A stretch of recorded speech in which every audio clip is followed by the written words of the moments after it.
The sound of my 8-year-old son Caleb screaming still echoes in my head 3 weeks later. My sister Jessica had cornered him in our parents' bathroom during Sunday dinner, grabbed my mother's expensive French perfume, and sprayed it directly into his eyes while he begged her to stop. When I ran upstairs and found him clawing at his face, my mother Carol laughed from the doorway. If he goes blind now, maybe he won't see he's such a burden too. My father David nodded approvingly. Well, at least he smells better now. I should have known something was wrong when Caleb refused to open his eyes during the 40-minute drive home. He sat curled in his car seat, both hands pressed against his face, making those soft, whimpering sounds that meant he was trying not to have a complete meltdown. Caleb has autism, and loud noises or sudden sensations can send him into sensory overload that takes hours to recover from. But this was different. This wasn't his usual overwhelmed crying. "Mommy, it burns," he whispered for the 10th time since we left my parents' house. "Everything hurts." I pulled into the urgent care parking lot just as the sun was setting. The fluorescent lights inside the medical center would normally bother Caleb, but he didn't even flinch when we walked through the automatic doors. That's when I knew this was serious. My boy, who notices every sound and texture and smell around him, wasn't reacting to anything except the pain in his eyes. The nurse called us back within 10 minutes. Dr. Patterson, a middle-aged woman with kind eyes and gentle hands, immediately understood the urgency when I explained what happened. She dimmed the examination room lights and spoke in the soft, calm voice that Caleb responds to best. "Can you try to open your eyes for me, sweetie?" she asked, positioning a small flashlight nearby. "I know it hurts, but I need to see what's bothering you." When Caleb finally lifted his eyelids, I gasped. The whites of his eyes were bright red with angry welts around his eyelids where the perfume had made contact. Dr. Patterson's expression grew serious as she examined each eye carefully with her magnifying scope. "Mrs. Harper," she said, stepping away from Caleb and lowering her voice, "this is chemical burn damage. The alcohol and synthetic fragrances in commercial perfumes can cause severe corneal irritation, especially when sprayed directly into the eyes like this." My stomach dropped. Chemical burns. How bad is it? "He's going to need antibiotic drops to prevent infection and steroid drops to reduce the inflammation. If this had been left untreated much longer, he could have developed permanent scarring on his corneas." She paused, studying my face. "Can you tell me exactly how this happened?"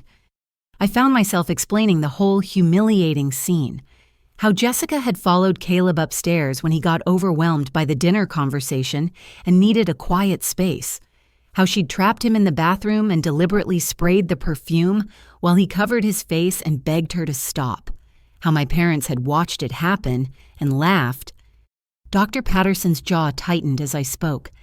"This wasn't an accident, was it?" "No." I admitted the word tasting bitter. Jessica knows Caleb can't handle strong smells. She knows he has sensory processing issues. She did this on purpose. The doctor prescribed 2 different eye drops and gave me detailed instructions for care. As we prepared to leave, she handed me a printed summary of Caleb's treatment and diagnosis. "Keep this," she said quietly. "Document everything. If someone deliberately caused chemical burns to a child's eyes, that's not a family dispute. That's assault." The drive home was silent except for Caleb's occasional sniffles. I found myself thinking about all the other times Jessica had accidentally done things that triggered Caleb's sensitivities. The time she forgot and brought a kazoo to his birthday party, then blew it repeatedly while he covered his ears and rocked back and forth. The time she didn't realize that the scented candles she brought to Christmas dinner would make him sick. The time she playfully grabbed his comfort toy and hid it, watching him have a panic attack when he couldn't find it. I'd always made excuses for her. Jessica was going through a difficult divorce. Jessica was stressed about money. Jessica didn't understand autism very well. But sitting in my driveway with my son's injured eyes, still red and swollen, I couldn't make excuses anymore. When I called my mother that evening to tell her about the emergency room visit and the doctor's diagnosis, Carol's response was exactly what I expected. "Oh, Harper, you're being so dramatic. Kids get hurt playing together all the time. Caleb is just more sensitive than other children." "Mom, the doctor said these are chemical burns. Jessica could have blinded him." "Don't you think you're overreacting just a little bit? Jessica would never hurt Caleb on purpose. She loves him." I thought about Dr. Patterson's words about documentation and decided to test something. The medical bill is going to be almost $300 for the emergency visit and the prescription drops. There was a long pause. "Well, that's not our responsibility, Harper. You chose to take him to the doctor. We certainly can't be expected to pay for your medical decisions." The line went dead. My mother had hung up on me. I sat in my kitchen that night watching Caleb struggle with his evening routine because the medicated eye drops made everything blurry. He couldn't read his favorite bedtime story. He couldn't see the pictures on his communication cards clearly. Jessica's prank had disrupted every coping mechanism my son relied on to feel safe in the world. That's when I started the notebook. I wrote down every detail I could remember about the Perfume incident. The time, the location, the exact words my parents had said, the medical diagnosis, the treatment plan, everything. Something told me I was going to need a record of what had happened. I was right, but I had no idea how much more evidence I would need before this was over. 2 weeks later, I was helping Jessica move some boxes from her apartment when she left her phone on the kitchen counter to use the bathroom. The screen lit up with a group text notification, and I saw my name in the preview message. My heart started pounding as I realized it was a group chat between Jessica, my mother, and my father. I shouldn't have looked. I knew it was wrong to invade her privacy, but something in my gut told me I needed to see what they were saying about Caleb and me when they thought I couldn't hear them. I opened the message thread and scrolled back through weeks of conversations. What I found made my hands shake so hard I could barely hold the phone. The messages went back 4 months. 4 months of my family planning ways to toughen up Caleb by deliberately triggering his autism symptoms. 4 months of them calling my son names behind my back. 4 months of them plotting against an 8-year-old child. Carol had written, "Maybe if we push him hard enough, he'll snap out of this autism nonsense. Harper babies him too much."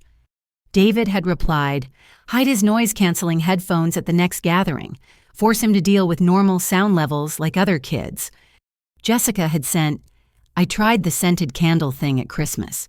He almost threw up from the smell. Harper got so mad, but maybe he'll learn to control himself better." My mother had responded, "Good. We need to show Harper that accommodating his every little sensitivity isn't helping anyone. He needs to learn to cope with the real world." The thread continued with dozens of messages planning interventions for Caleb. They discussed hiding his favorite foods and replacing them with textures he couldn't tolerate. They planned to surprise him with loud music during family gatherings. They talked about losing his comfort items and making him function without them. But it was the recent messages sent just days after the Perfume incident that made me feel physically sick. Jessica had written, "Mission accomplished with the Perfume. Harper totally freaked out and took him to the doctor. Maybe she's finally seeing how much trouble he is." Carol had replied, "Perfect. Did you see how he couldn't even eat dinner after that? Maybe he'll start refusing to come to family meals." David had added, "We're doing this for Harper's own good. She needs to face reality about that boy's future. He's never going to be normal." I screenshot every single message before I heard Jessica's footsteps coming back down the hallway. My hands were trembling as I closed the phone and pretended to be organizing boxes. When Jessica returned, chatting casually about her new apartment, I felt like I was looking at a complete stranger. The sister I'd grown up with, the person I'd trusted with my deepest fears about raising a special needs child, had been secretly plotting against my son for months. She'd been causing his meltdowns on purpose, then watching me struggle to help him recover, knowing exactly what she'd done to trigger his distress. That night, I went through my calendar and cross-referenced it with the message timestamps. Every single accident involving Caleb at family gatherings had been planned in advance. The missing comfort toy, the surprise loud noises, the overwhelming smells, the food sabotage, all of it had been deliberate. I remembered Caleb asking me after the Christmas incident why Aunt Jessica was trying to hurt him. I'd reassured him that Jessica loved him and would never hurt him on purpose.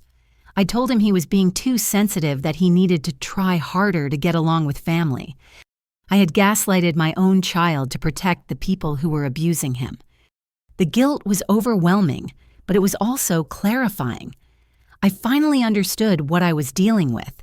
This wasn't a case of family members who didn't understand autism.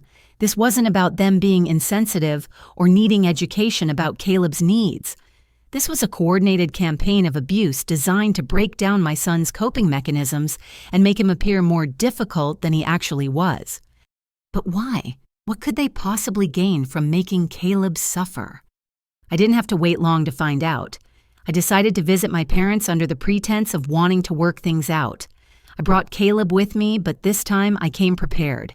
I had a small recording device hidden in my purse, and I'd practiced staying calm no matter what they said. I needed to understand their true motivations, and I suspected they'd be more honest if they thought I was backing down. "I'm glad you came to your senses," my mother said as she opened the front door. She barely glanced at Caleb, who was staying close to my side and wearing his noise-canceling headphones as a precaution. My father was sitting in his recliner reading the newspaper, but he looked up when we entered the living room. "Harper, we need to have a serious conversation about Caleb's future. You can't keep pretending that everything is normal." I forced myself to sound uncertain and defeated. "I don't know what to do anymore. The medical bills are getting so expensive, and he's having more meltdowns lately. Maybe you're right that I'm not handling this well." Carol's eyes lit up with something that looked like satisfaction. "Finally, some honesty. We've been trying to tell you for months that this situation isn't sustainable. That boy needs more structure than you can provide." "What kind of structure?" I asked, setting my purse where the recording device could pick up their voices clearly. David folded his newspaper and leaned forward. "Professional care. There are residential facilities specifically designed for children like Caleb, places where he can get the intensive therapy he needs without disrupting a normal household." My blood ran cold, but I kept my voice steady. "Residential facilities? You mean like sending him away?" "Not permanently," Carol said quickly, "just until he learns better coping skills. You have to think about your own future, Harper. You're 32 years old. You could still meet someone and have a normal family, but not with Caleb's constant needs holding you back." I glanced at my son, who was sitting on the floor with a picture book, seemingly absorbed in the illustrations, but probably hearing every word despite his headphones. "I don't want a different family. Caleb is my family." "That's exactly the kind of thinking that's keeping you both stuck," David said, his voice taking on the lecturing tone I remembered from childhood. "You're so focused on accommodating his disability that you're not seeing the bigger picture." "What bigger picture?" Carol moved closer and lowered her voice conspiratorially. "Honey, there are government benefits available for families dealing with autism. Social Security disability payments, state assistance programs, respite care funding. But you have to be realistic about his limitations to qualify for the support you need." I felt like I was falling down a rabbit hole. "What does that have to do with residential care?" "Everything," David said bluntly. "If Caleb is living in a specialized facility, you can still receive benefits as his guardian while having the freedom to rebuild your own life. It's a win-win situation." The pieces were starting to come together in a way that made me nauseated. "You want me to put Caleb in an institution so I can collect disability benefits?" "We want what's best for both of you," Carol said firmly. "And what's best is acknowledging that you're overwhelmed and need professional help. There's no shame in admitting when you're in over your head." I excused myself to use the bathroom, needing a moment to process what I'd just heard. While walking down the hallway, I passed my father's home office and noticed the door was slightly open. I could see papers scattered across his desk, and something made me step closer for a better look. Financial documents, legal papers, and right on top a folder labeled Trust and Estate Planning. I glanced back toward the living room where I could hear Carol talking to Caleb in the overly sweet voice she used when she was trying to appear caring. David was in the kitchen getting drinks. I had maybe 2 minutes. I slipped into the office and quickly photographed the documents on the desk. What I found made everything crystal clear. My grandfather had died 2 years ago, and apparently he'd left me $50,000 in his will. $50,000 that was supposed to be released to me when I turned 30. I was now 32, and I'd never received a penny. According to the legal documents I was photographing, my parents had filed paperwork claiming the money should be held in trust for the care and benefit of Caleb Harper, a disabled minor child. They had forged my signature on forms stating that I was unable to manage the inheritance due to financial instability caused by caring for a special needs dependent. They had stolen my inheritance and were using it to fund Jessica's lifestyle. Bank statements showed regular transfers to Jessica's account, labeled as family support and child care assistance. My sister's new car, her apartment deposits, her credit card payments, all of it was being paid for with money that my grandfather had left to me. But that wasn't the worst part. The worst part was the draft legal documents at the bottom of the pile, papers that would give my parents legal guardianship of Caleb if I was deemed unable to provide adequate care. Papers that would allow them to make all medical and educational decisions for my son. Papers that would give them access to all of his Social Security and disability benefits. Papers that would make them Caleb's legal caretakers while keeping him in a residential facility that they would never have to visit. I heard footsteps coming down the hallway and quickly put the documents back where I found them. When David appeared in the doorway, I was standing by his bookshelf, pretending to look at family photos. "Find what you were looking for," he asked, and there was something in his tone that made me think he knew exactly what I'd discovered. "Just looking at old pictures," I said casually. "I should get Caleb home soon. He gets tired when his routine is disrupted too much." David nodded slowly. "Of course. Wouldn't want him to have another one of his episodes. That wouldn't be good for anyone." As I collected Caleb and prepared to leave, my parents made one final push. "Think about what we discussed today," Carol said, hugging me goodbye with an affection that now felt completely artificial. "We only want what's best for you both. And Harper, you know we'll always be here to support you when you're ready to make the right decision." During the drive home, I felt like I was seeing my entire childhood through a new lens. How many times had my parents offered to help me in ways that ultimately benefited them more than me? How many times had they convinced me that my judgment was wrong and their perspective was the only reasonable one? But this time was different. This time they had miscalculated. They thought they were manipulating a confused single mother who was overwhelmed by her son's disability. What they didn't realize was that they were dealing with a woman who would do anything to protect her child. And now I had evidence of their crimes. I needed help, but I wasn't sure who I could trust. Most of my old friends had drifted away after Caleb was born, partly because of the challenges of maintaining friendships while managing his needs, but also because my parents had encouraged me to isolate myself. They'd convinced me that other people wouldn't understand our situation. Then I remembered Emma. Emma Rodriguez had been my roommate in college, and we'd lost touch after graduation, when life pulled us in different directions. But I knew she'd gone to law school, and I was desperately hoping she might be able to give me advice about my situation, even if she couldn't represent me directly. I found Emma's law firm online and called during my lunch break at work, my heart pounding as I waited to see if she'd even remember me. When the receptionist transferred me to Emma's office, I heard that familiar laugh that I remembered from our late-night study sessions. "Harper Williams, I cannot believe it's really you. How long has it been? 8 years? 9? 10 years?" I said, surprised by how emotional I felt just hearing a friendly voice. "Emma, I know this is out of nowhere, but I'm in some serious trouble and I didn't know who else to call." Her voice immediately shifted to professional concern.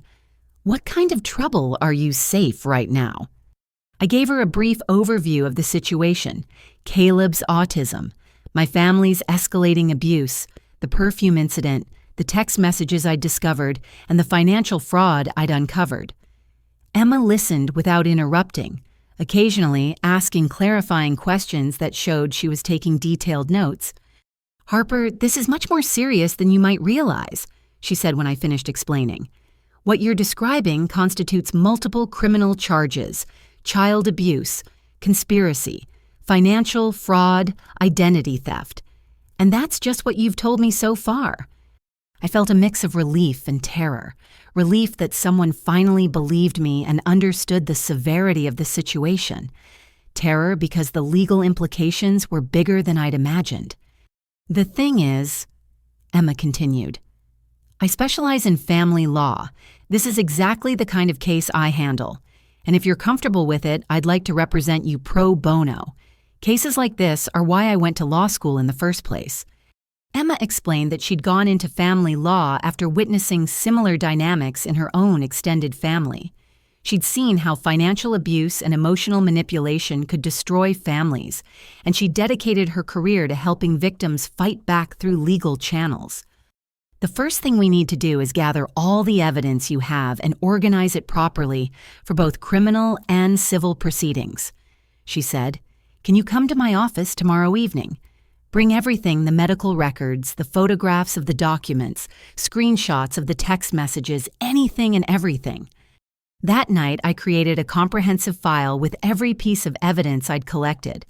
I printed out the photos of the financial documents, organized the screenshots of the text messages chronologically, and gathered all of Caleb's medical records related to the Perfume incident and his autism diagnosis.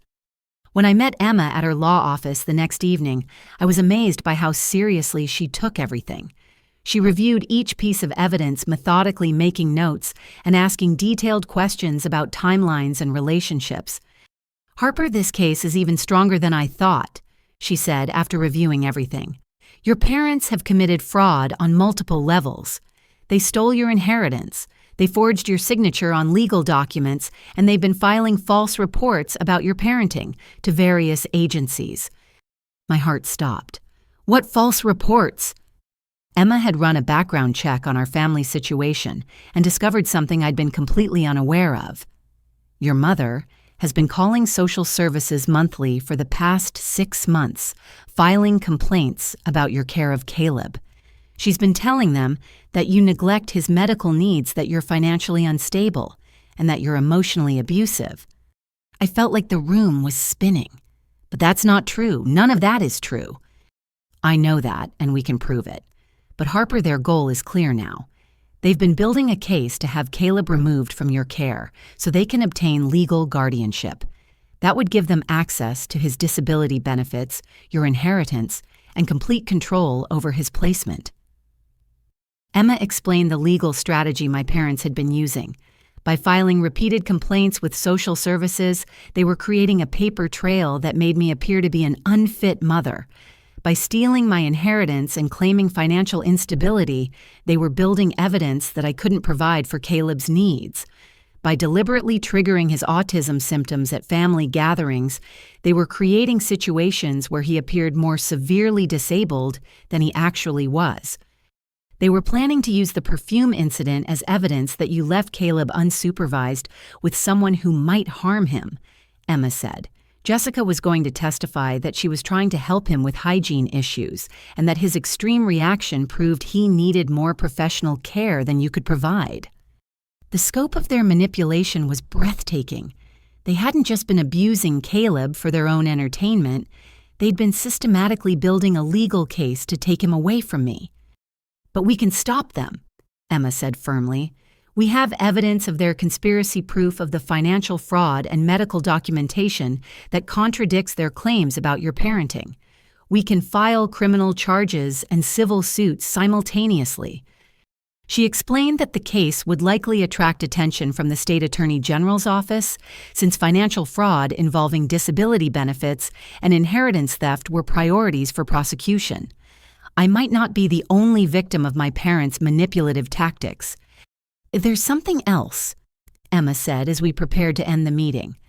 "I think we should contact Jessica directly, Based on the text messages, it seems like she might have been coerced into participating in their plan. If we can get her to cooperate with our case, it would strengthen our position significantly. I thought about my sister, who I'd once trusted completely, who had been deliberately hurting my son for months. Part of me wanted to see her face criminal charges along with my parents. But another part of me remembered that Jessica had always been the family member my parents controlled most easily. Maybe she was as much a victim as Caleb and I were. "Let me think about it," I told Emma. "I need some time to process everything you've told me." As I drove home that night, I felt something I hadn't experienced in months' hope. For the first time since the Perfume incident, I had a plan. I had legal representation. I had evidence that could protect my son and expose my family's crimes.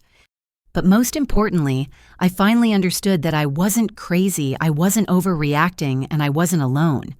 Emma believed me. The evidence supported my experiences, and soon my family would face consequences for what they'd done. I was ready to fight back. Emma's legal investigation moved faster than I expected.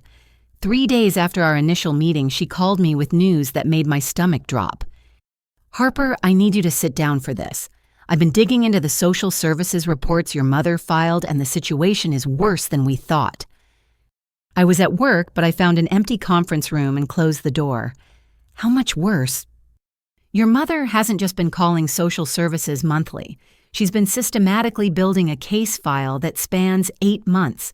She's filed 14 separate reports claiming various forms of neglect and abuse." My hands started shaking. "What kind of reports?" Emma's voice was carefully controlled the way lawyers speak when they're delivering devastating news. "She's claimed that you frequently leave Caleb alone for hours at a time. She's told them you refuse to provide him with necessary medical care. She's reported that you're financially unstable and can't afford food or housing. She's even claimed that you're emotionally abusive and that Caleb is afraid of you." Each accusation hit me like a physical blow.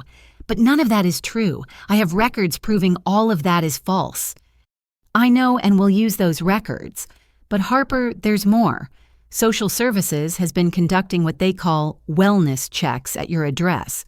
They've been coming by your house when you're at work, talking to neighbors, checking with Caleb's school." I felt the room spinning around me. I never knew about any wellness checks. Nobody ever contacted me. "That's because your mother told them you'd been coached on how to fool investigators. She convinced them that surprise visits were the only way to get accurate information about your parenting."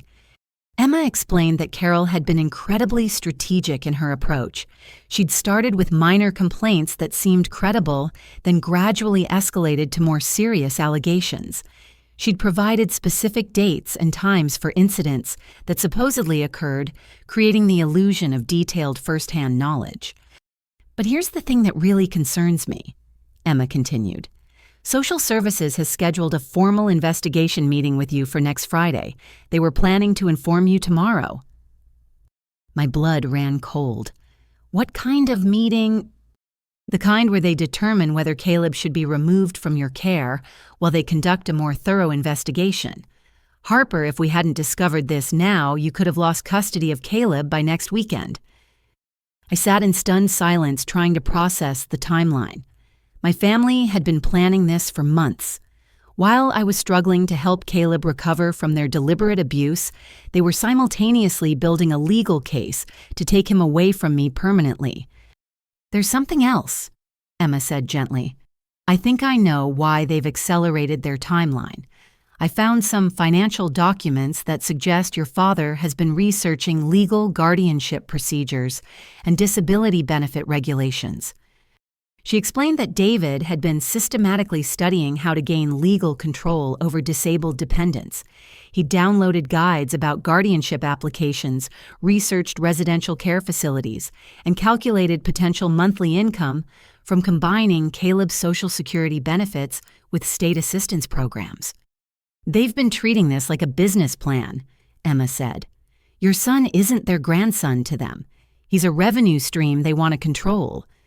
That evening, I sat down with Caleb while he worked on his homework, watching him concentrate on his math problems with the same focused determination he brought to everything he cared about.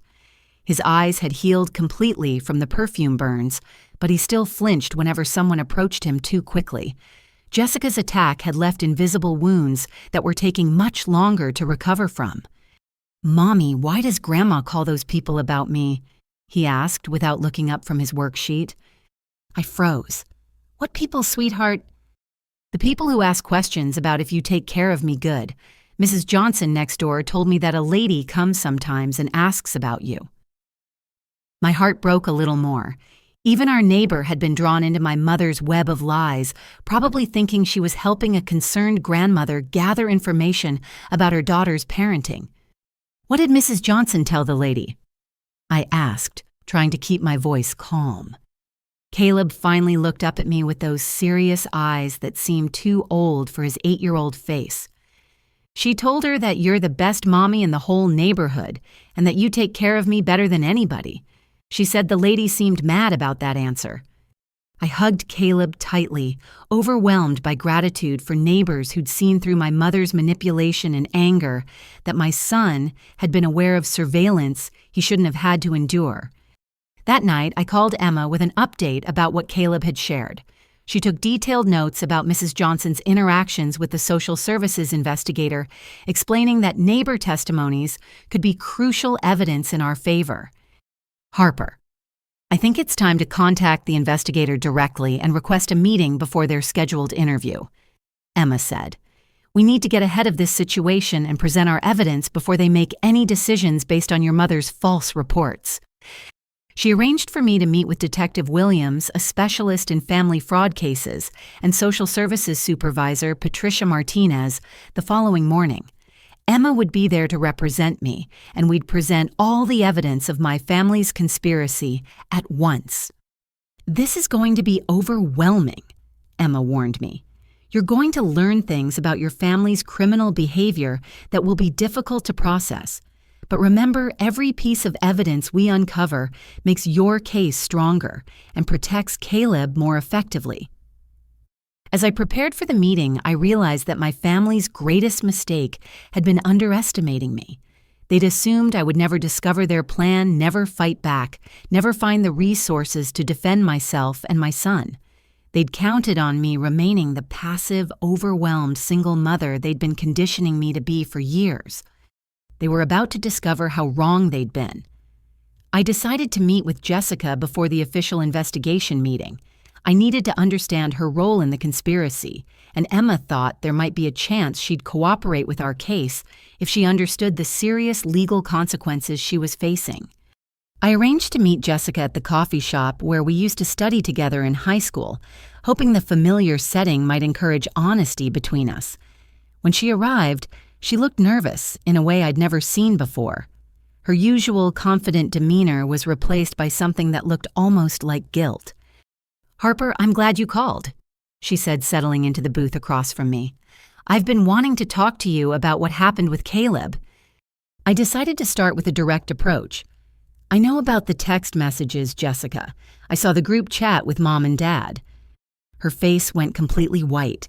For a long moment, she just stared at me with her mouth slightly open, clearly trying to figure out how much I knew and how much she could deny. "I can explain," she finally said, but her voice was shaking. "Then explain. Explain how you planned to hurt my son.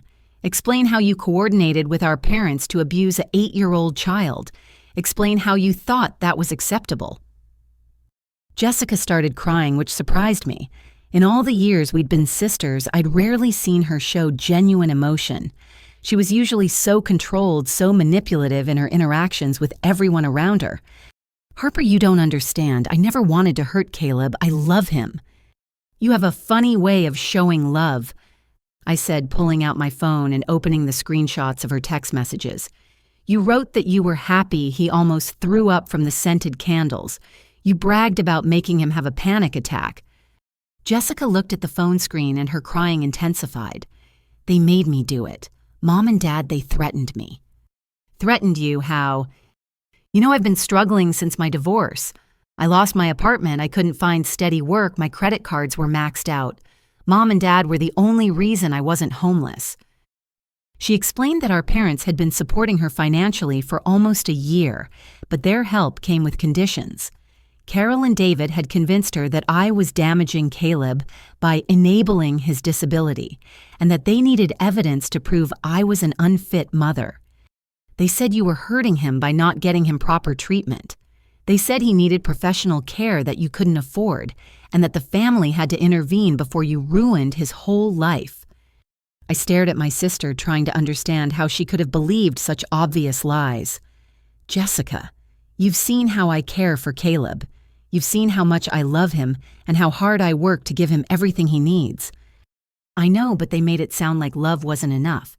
They showed me articles about autism and residential programs and convinced me that Caleb would be happier somewhere designed for kids like him.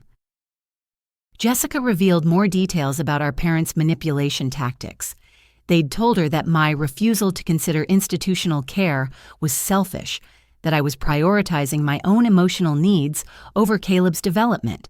They'd convinced her that the pranks were actually therapeutic interventions designed to help Caleb build resilience. They said if I didn't help them gather evidence, you'd never get the support you needed, and Caleb would suffer for the rest of his life. They made me believe I was saving both of you. And the money? I asked. What about Grandpa's inheritance that they've been stealing? Jessica looked genuinely shocked. What inheritance? I showed her copies of the financial documents I'd photographed, explaining how our parents had forged my signature and stolen $50,000 that our grandfather had left to me. Jessica's expression grew more horrified as she realized the scope of their deception. Harper, I swear I didn't know about the money. They told me they were helping me with my expenses out of their savings account. I had no idea they were stealing from you. She pulled out her own phone and started showing me text messages between her and our parents that I hadn't seen before. Messages where Carol and David promised her a share of family resources if she helped them do what's best for Caleb. Messages where they threatened to cut off her financial support and kick her out of their house if she didn't cooperate with their plan. They said if I refused to help them, I'd be responsible for ruining Caleb's future, Jessica said through her tears. They made me believe that questioning their plan meant I didn't really care about him. I realized that Jessica had been as manipulated as I was, just in a different way. Our parents had used her financial desperation to control her behavior the same way they'd used my love for Caleb to control mine. Jessica, they've been filing false reports with social services. They're trying to have Caleb taken away from me so they can become his legal guardians and control his disability benefits. Jessica stared at me in horror. No, they said they just wanted to get you support services. They said they wanted to help you qualify for assistance programs. I explained the full scope of what Emma had discovered: the fraudulent inheritance paperwork, the systematic social services complaints, the research into guardianship procedures, and residential facilities. Jessica listened with growing shock as she realized she'd been used as a pawn in a much larger criminal scheme. What can I do? She asked finally. How can I fix this? I looked at my sister, who suddenly seemed much younger and more vulnerable than I'd ever seen her. Despite everything she'd done to hurt Caleb, I could see that she genuinely hadn't understood the true nature of our parents' plan. You can tell the truth, I said. You can testify about how they manipulated you and coerced you into hurting Caleb. You can help me protect him from them. Jessica nodded immediately. Yes, whatever you need. I'll do whatever it takes to make this right. She agreed to provide written testimony about our parents' manipulation tactics, surrender all the text messages and financial records she had, and cooperate fully with the criminal investigation.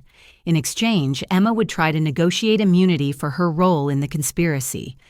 As we prepared to leave the coffee shop, Jessica grabbed my arm. Harper, I'm so sorry. I know I can't undo what I did to Caleb, but I need you to know that I never meant to hurt him. I thought I was helping. Looking at my sister, I realized that our parents' most insidious crime wasn't the financial fraud or even the child abuse. It was the way they'd turned family members against each other by manipulating our love and trust. They'd used Jessica's desperation and my devotion to create a situation where we were hurting the people we cared about most. But now that we understood their tactics, we could fight back together. Armed with Jessica's cooperation, I felt ready to confront our parents directly. Emma had provided me with a high-quality recording device, and Jessica had agreed to help create a situation where Carol and David would speak freely about their plans. We needed them to admit their true motivations on tape to strengthen our criminal case. I visited my parents' house on a Saturday afternoon, telling them I was ready to discuss their suggestions about getting help with Caleb. I brought him with me but asked Jessica to keep him entertained in the backyard while I talked to Carol and David privately. "I've been thinking about what you said," I told them as we sat in their living room. "Maybe you're right that I'm in over my head." Carol leaned forward eagerly. "Oh, honey, I'm so glad you're finally being realistic about this situation." David set down his newspaper and gave me his full attention. "What changed your mind?" "The medical bills are getting so expensive and Caleb's having more meltdowns lately," I said, repeating the concerns I'd expressed during my previous visit. "I don't know how to help him anymore." My mother's eyes lit up with something that looked disturbingly like satisfaction. "We've been trying to tell you for months that this isn't sustainable. You're doing the best you can, but some situations require professional intervention." "Show me those papers you mentioned," I said, positioning my purse where the recording device would pick up their voices clearly. "The guardianship documents." David immediately went to his office and returned with a folder full of legal paperwork. As he spread the documents across the coffee table, he began explaining their plan with an enthusiasm that made my skin crawl.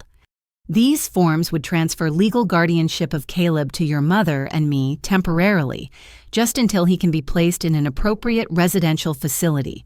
You'd still be his mother, of course, but we'd handle all the legal and financial responsibilities."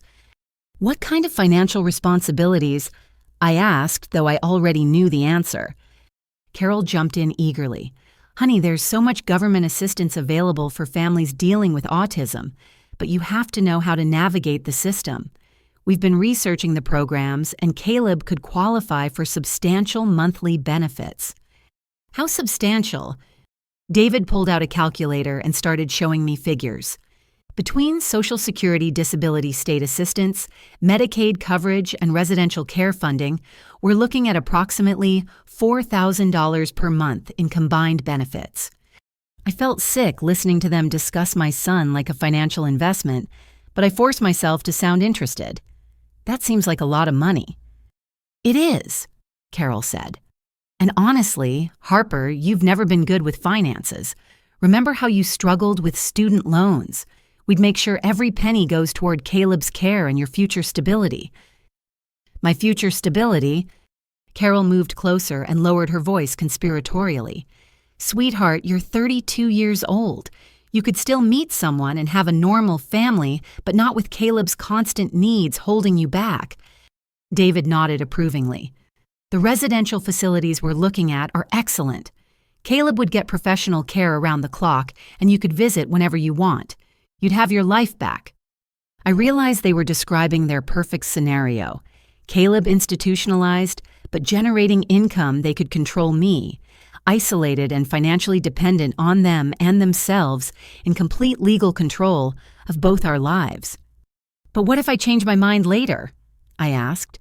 "What if I decide I want to care for Caleb myself again?" There was a long pause.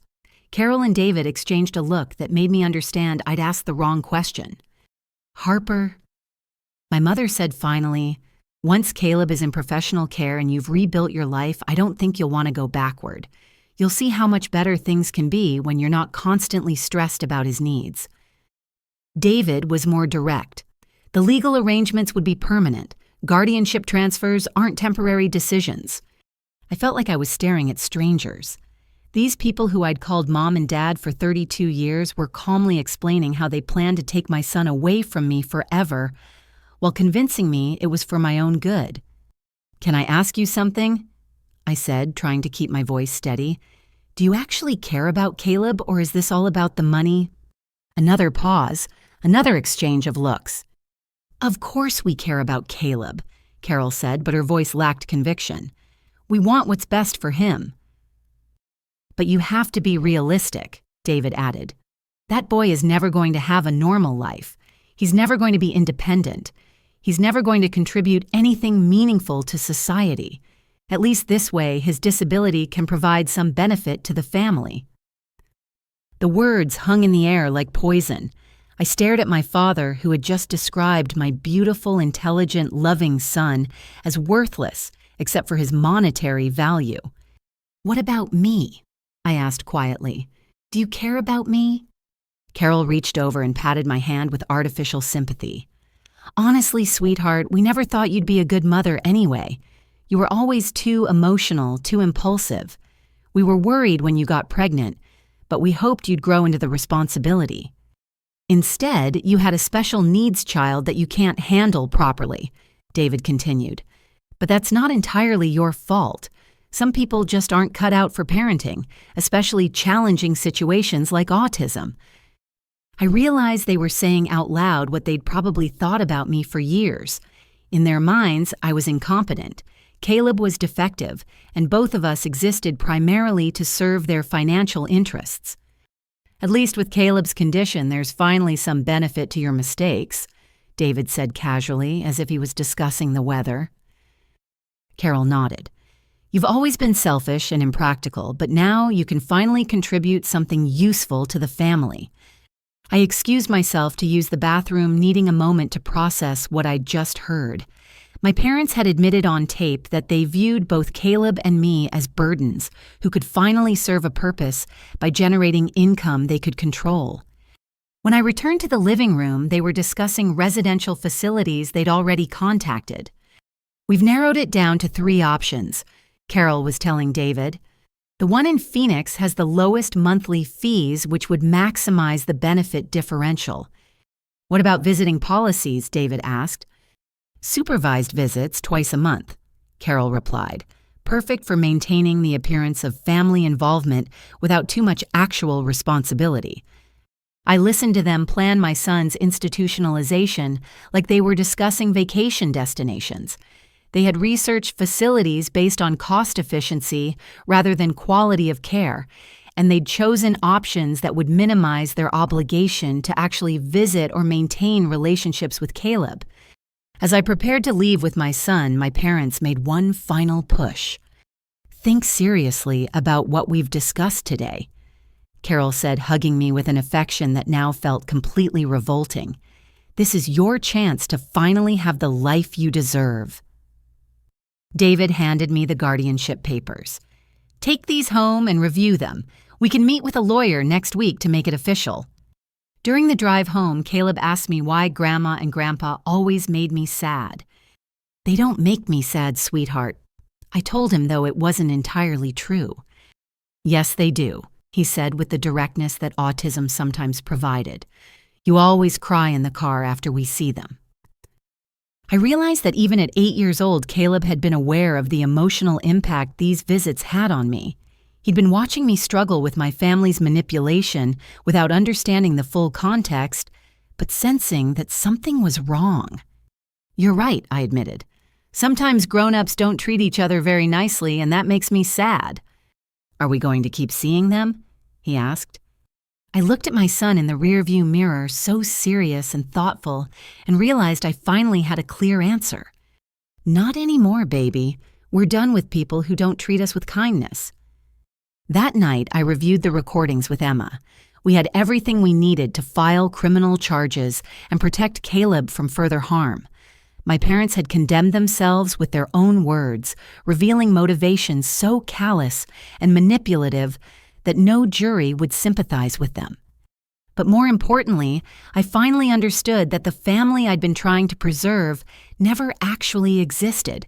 The people who had raised me were capable of viewing their grandchild as a source of income, rather than a human being deserving of love and protection.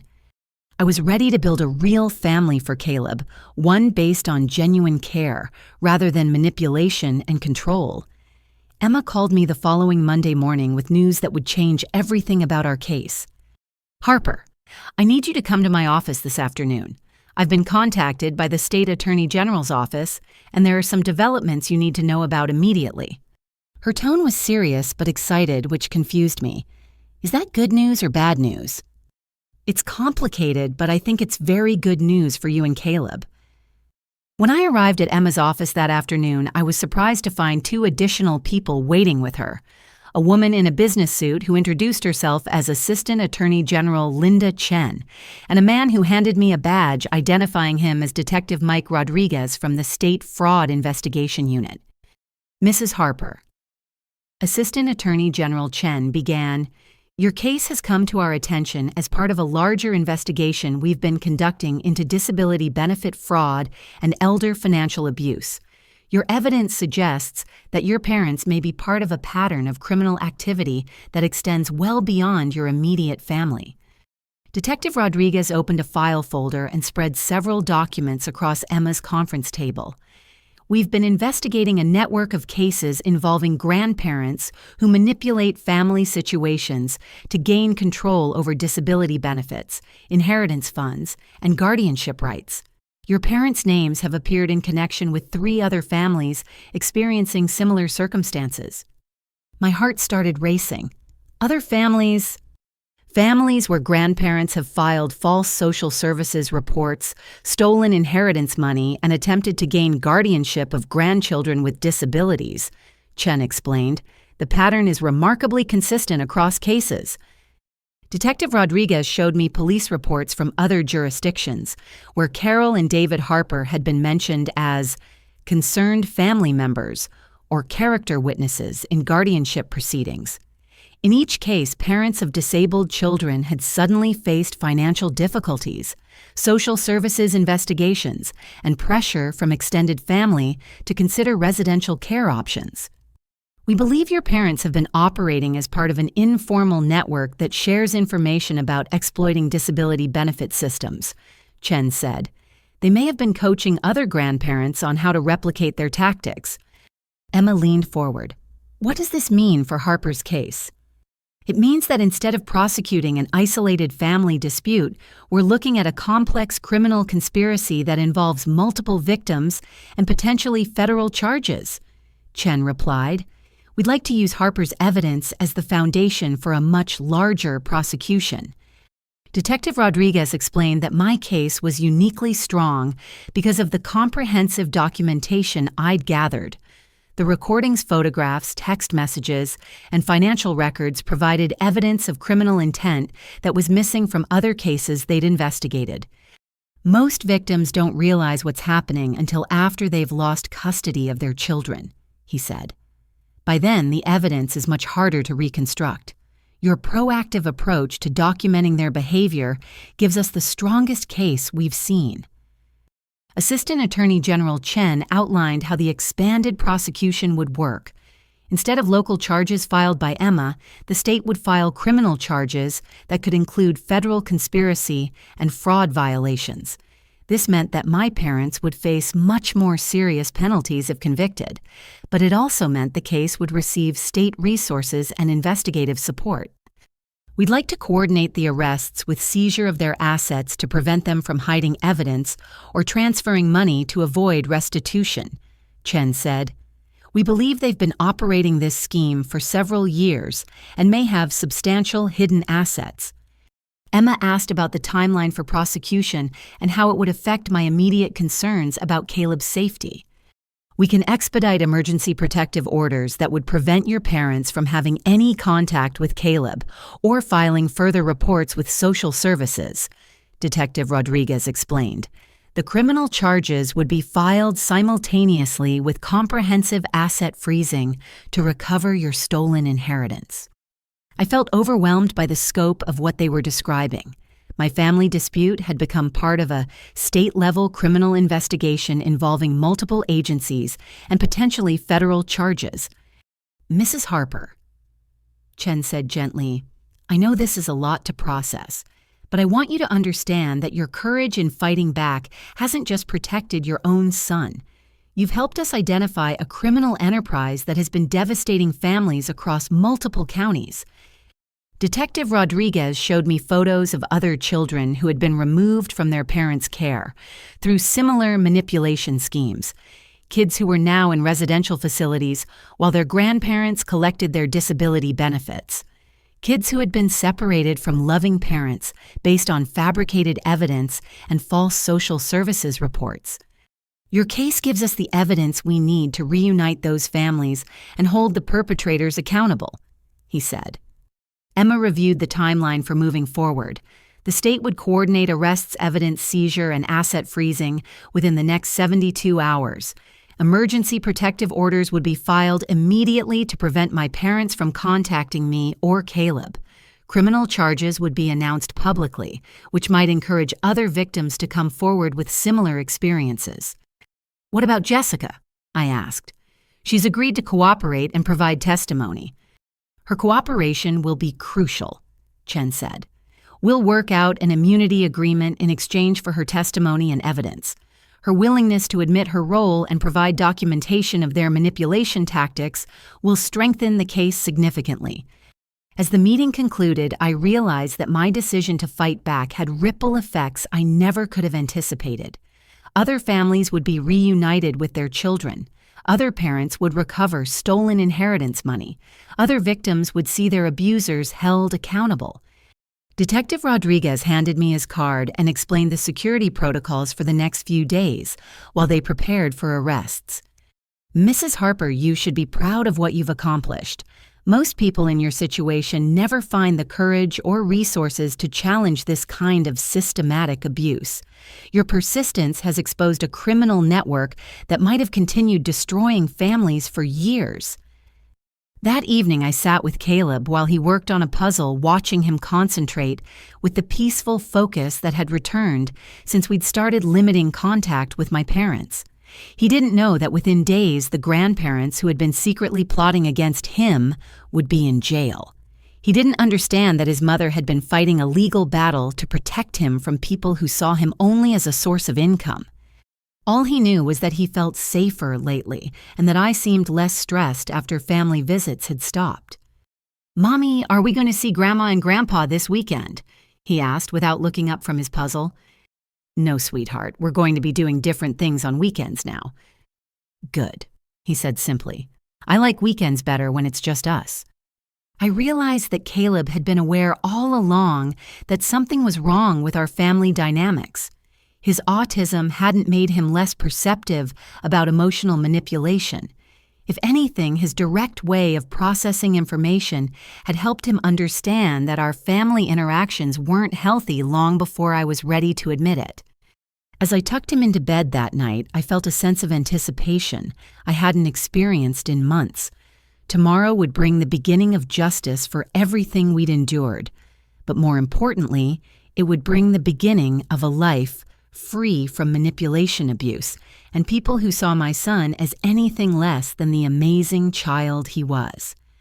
The state attorney general's office moved quickly to set up what they called a controlled confrontation with my parents. They wanted to catch Carol and David in the act of further manipulating the situation, and they needed me to create an opportunity for them to incriminate themselves one final time.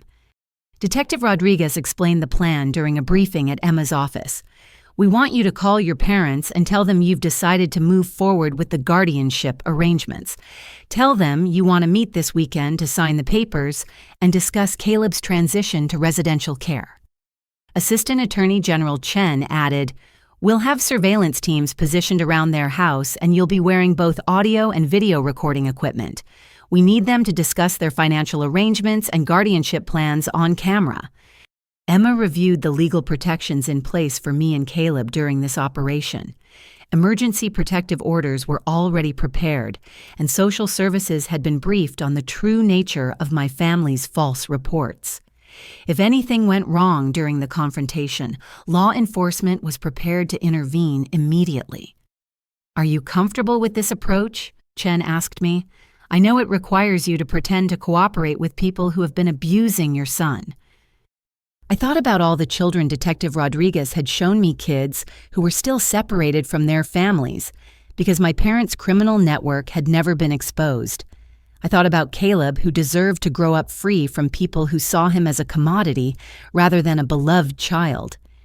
"I can do it," I told them. "What do you need me to say?" The recording equipment was more sophisticated than I'd expected. A tiny camera was hidden in the button of my jacket, and the audio device was embedded in what looked like an ordinary hair clip. Detective Rodriguez tested both devices to make sure they were capturing clear evidence. "Remember, we need them to discuss the money," he said. "Get them to explain how the disability benefits work, how much they expect to receive, and what they plan to do with the funds." I called my parents Friday evening and delivered the performance of my life. "Mom, I've been thinking about everything you said, and you're right. I can't keep struggling like this. Caleb needs professional care, and I need help managing his situation." Carol's voice immediately brightened with excitement. "Oh, Harper, I'm so relieved you're finally being reasonable about this. Your father and I have been so worried about both of you. Can we meet this weekend to finalize the paperwork? I want to get the process started as soon as possible." "Of course, sweetheart.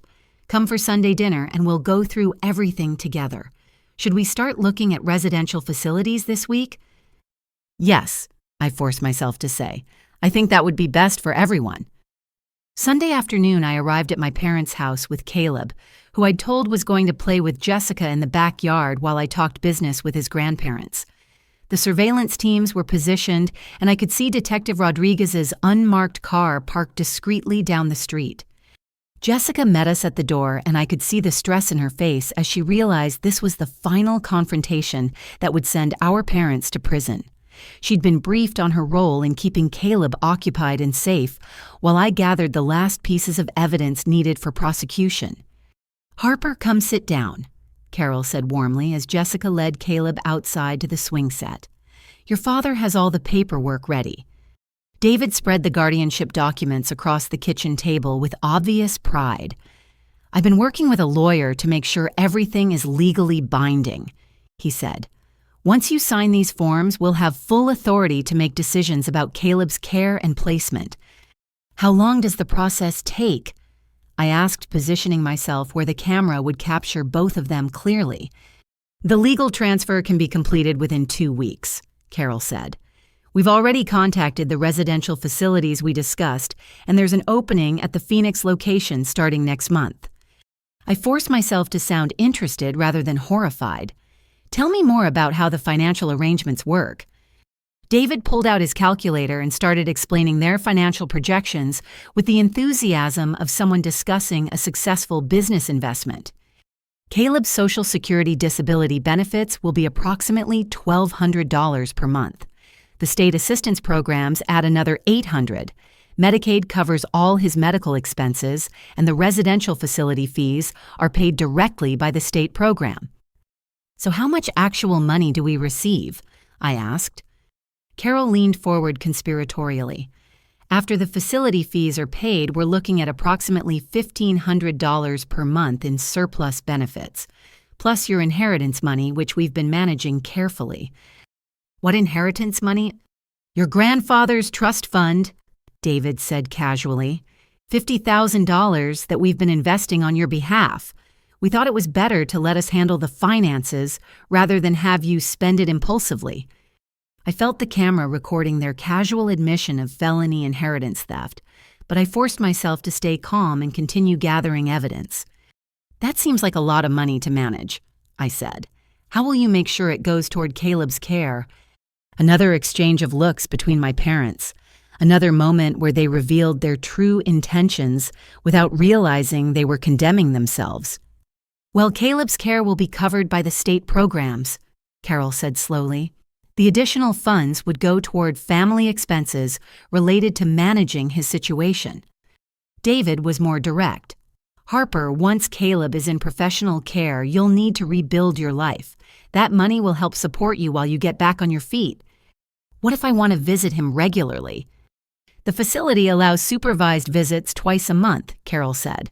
"But honestly, frequent visits can be disruptive to his adjustment process. The staff recommends letting him settle into his new routine without too much outside interference." I realized they were planning to virtually eliminate my contact with Caleb while maintaining legal and financial control over his life. In their minds, the perfect scenario was my son institutionalized and generating income while being completely cut off from the mother who loved him. "What about Caleb's opinions?" I asked. "What if he doesn't want to live in a residential facility?" David scoffed. "Harper, he's 8 years old and autistic. He doesn't have the cognitive ability to make decisions about his own care. That's why guardianship transfers exist."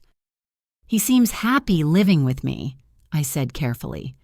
"He seems happy because you enable all his behaviors instead of challenging him to grow," Carol replied sharply. "Professional caregivers will help him develop coping skills that you can't provide." I watched my parents dismiss my son's emotional well-being and my parenting abilities with casual cruelty, all while planning to profit financially from separating us permanently. "There's one thing I'm still worried about," I said. "What if he gets upset during the transition?" "That's what the medication is for," David said matter-of-factly. I felt my blood freeze. "What medication?" Carol looked annoyed with David for mentioning something they apparently hadn't planned to discuss. "Just mild sedatives to help him adjust to the new environment. The facility staff are experienced with managing behavioral issues during transitions." "You mean drugging him?" "Harper, you're being dramatic again," David said dismissively. "We're talking about medically supervised treatment to reduce his anxiety. It's completely normal for children with autism who are adjusting to institutional care." I realized that not only were my parents planning to take Caleb away from me, they were planning to chemically restrain him to make him easier to manage in an institution where no one would love him or advocate for his individual needs. The recording equipment was capturing every word as they calmly discussed sedating my child to facilitate their financial scheme. "I need to use the bathroom," I said, excusing myself before I lost control of my emotions and revealed the true purpose of my visit. In the bathroom, I stared at myself in the mirror and tried to process what I'd just heard. My parents weren't just planning to steal money and separate our family, they were planning to drug my son into compliance so he'd be easier for institutional staff to manage. When I returned to the kitchen, Carol had prepared what she called a celebration dinner to mark my agreement to their guardianship plan. "Jessica, bring Caleb in for dinner," she called toward the backyard. "We're celebrating the start of a new chapter for our family." As we sat around the table, I watched my parents interact with Caleb with artificial affection that now seemed nauseating. They asked him about school and complimented his table manners, all while planning to drug him and lock him away in an institution within weeks. Caleb sensed something was different about the dinner. He kept looking at me with concerned eyes, as if he could tell I was upset, despite my efforts to appear calm. His sensitivity to emotional atmospheres was working against him in this situation, making him aware that something was wrong, without understanding what it was. After dinner, as I prepared to leave with evidence of multiple felonies recorded on state surveillance equipment, my parents made their final pitch. "Harper, you're doing the right thing," Carol said, hugging me with poisonous warmth. "A year from now, you'll look back on this as the moment your real life began." David handed me copies of the guardianship paperwork and financial projections. "Review these this week and let us know if you have questions. We can meet with the lawyer Friday to make everything official." During the drive home, Caleb was unusually quiet. Finally, he asked the question I'd been dreading. "Mommy, or Grandma, and Grandpa going to take me away from you?" I realized that despite all our efforts to protect him from the adult conversations, he'd understood exactly what was being discussed. His autism hadn't made him oblivious to the threat to our family. If anything, his direct processing of information had helped him see through the pleasant facade my parents maintained. "No, sweetheart, no one is ever going to take you away from me." "Good," he said with relief. "I don't want to live anywhere else. I want to stay with you forever." That night, I delivered the recording equipment back to Detective Rodriguez and Assistant Attorney General Chen. They reviewed the footage and audio recordings with satisfaction that bordered on amazement. Mrs. Harper, you've just handed us evidence of conspiracy, financial fraud, child endangerment, and planned false imprisonment, Chen said. Your parents have essentially convicted themselves. Detective Rodriguez was already coordinating with arrest teams for the following morning. We'll execute search warrants simultaneously with the arrests to seize their financial records and prevent them from destroying evidence. As I drove home that night, I realized that tomorrow would bring the end of the most traumatic period of my life and the beginning of real freedom for Caleb and me. My parents would face justice for their crimes, other families would be reunited with their children, and my son would grow up safe from people who saw him as anything less than the remarkable child he was. But most importantly, Caleb would never have to worry again about being drugged institutionalized or separated from the mother who would fight any battle to protect him. Monday morning arrived with the kind of crisp October air that usually made me feel hopeful, but today it carried the weight of finality. Detective Rodriguez had called at dawn to confirm that arrest warrants had been signed and search teams were in position. By evening, my parents would be in custody, and this nightmare would begin to end. Emma met me at the district attorney's office to review the final details of the confrontation that would happen before the arrests. The plan was for Jessica and me to visit my parents together, present all the evidence we'd gathered, and give them one final opportunity to confess before law enforcement moved in. "Are you ready for this?" Emma asked as we walked toward the parking garage. "Once we do this, there's no going back to family dinners and pretending everything is normal." I thought about Caleb, who had slept peacefully through the night for the first time in months, no longer anxious about upcoming visits with his grandparents. There's nothing normal to go back to. They've been planning to drug my son and lock him away while stealing his benefits. That's not a family. That's a criminal enterprise. Jessica was waiting in her car outside my parents' house when Emma and I arrived. She looked pale and nervous, but determined. Over the past week, she'd provided additional evidence that strengthened our case significantly, including financial records showing exactly how my stolen inheritance had been spent on her expenses. "Are you sure you're ready to do this?" I asked her as we walked toward the front door together. "I have to make this right," she said quietly. "I can't live with what I helped them do to Caleb." When my mother opened the door, her face lit up with artificial joy at seeing both her daughters together. "What a wonderful surprise! Come in, come in. Your father is just finishing his coffee." We found David in the living room, surrounded by the financial documents and guardianship papers from yesterday's meeting. He looked up expectantly, probably assuming we were there to finalize the arrangements for taking Caleb away from me. "Girl's perfect timing," he said, gesturing to the papers spread across the coffee table. "I was just reviewing the timeline for Caleb's placement. We should be able to complete the transfer by the end of next week." I looked at my parents, these people who had raised me and claimed to love me, and felt nothing but cold determination. "We're not here to finalize anything, Dad. We're here to give you both a chance to tell the truth before it's too late." Carol's expression shifted from joy to confusion. "What do you mean, truth, about what?" Jessica stepped forward, her hands shaking but her voice steady. "Mom, Dad, we know everything. We know about the stolen inheritance, the false social services reports, the plan to drug Caleb and put him in an institution. We have evidence of all of it." The color drained from David's face. "Jessica, what are you talking about? We've been trying to help Harper and Caleb." By forging my signature on legal documents, I asked pulling out copies of the inheritance paperwork.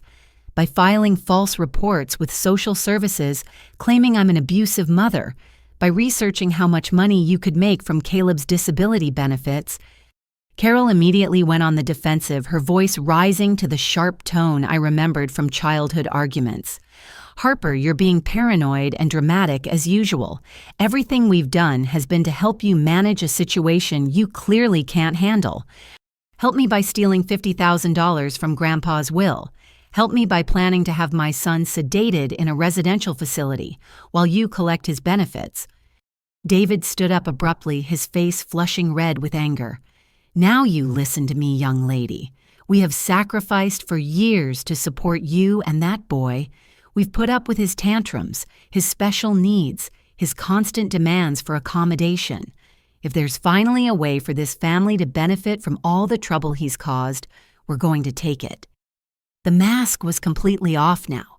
David was revealing the contempt he'd felt for Caleb all along, the resentment he'd hidden behind fake grandparental concern.